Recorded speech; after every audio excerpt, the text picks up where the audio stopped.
پاکستان ہر چند کے صلاحیت والا ملک ہے، وسائل کا ملک ہے، ایک بڑی فوج رکھتی ہے، لیکن پاکستان سے توقع نہ رکھی جائے جب تک یہ اسٹیبلشمنٹ پاکستان کی حکمران ہے، سیاہ و سفید کی مالک ہے۔ دنیائے اسلام سے کہنا چاہتا ہوں کہ پاکستان سے توقع مت رکھو۔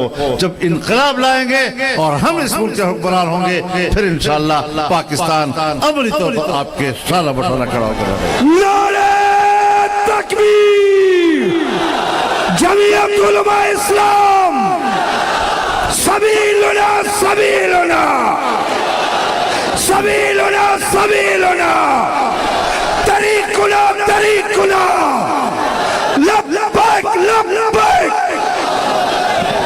ہماری جدوجہد محض اسمبلیوں تک پہنچنا نہیں ہے، اب ہماری جدوجہد صرف وزارتوں تک پہنچنا نہیں ہے، ہماری جدوجہد اپنے کسی ایک آدھ حلقے کے حوالے سے احتجاج کی تحریک نہیں ہے۔ ہم پاکستان میں ایک آزاد پاکستان کے لیے، خود مختار پاکستان کے لیے، طاقتور اور عزت نفس کے مالک پاکستان کی جنگ لڑ رہے ہیں، اور یہ تحریک جو چل رہی ہے انشاءاللہ اس منزل کو حاصل کرے گی۔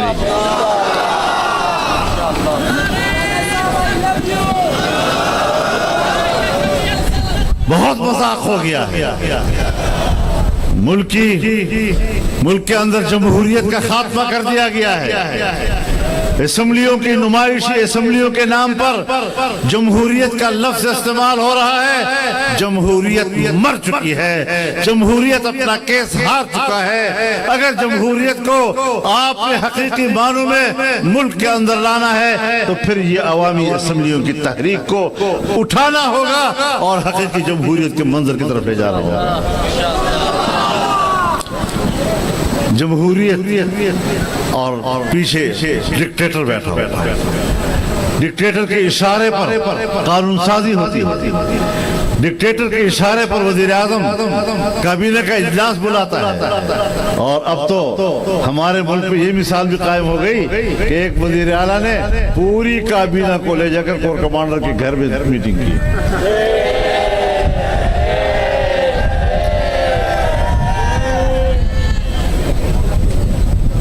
تو جہاں پر الیکشن کو کنٹرول کرتے ہیں فوج والے، جب حکومت کو کنٹرول کرتے ہیں فوج والے، جنرلز وہ ملک کو کنٹرول کرتے ہیں، میں ان سے ایک سوال پوچھ سکتا ہوں؟ جب یہاں پر اگر کوئی مسلح تحریک اٹھتی ہے اور کہتے ہیں کہ ہم اسلام کے لیے لڑ رہے ہیں، تو یہاں ایک آواز اٹھتی ہے کہ جبر کی بنیاد پر اسلحے کی قوت سے آپ اس ملک پر اپنا نظام لا رہے ہیں، یہ تو دہشت گردی ہے۔ یعنی اپنے حق کے مطالبے کے لیے بندوق اٹھانا یہ تو ہے دہشت گردی۔ اور صرف آپ نہیں کہتے، میں بھی اس کو دہشت گردی کہتا ہوں، میں بھی اس کے حق میں نہیں ہوں، لیکن میں آپ سے پوچھتا ہوں کہ جب تم مارشل لا لگاتے ہو وہ ریاستی دہشت گردی نہیں تو اور کیا ہوا؟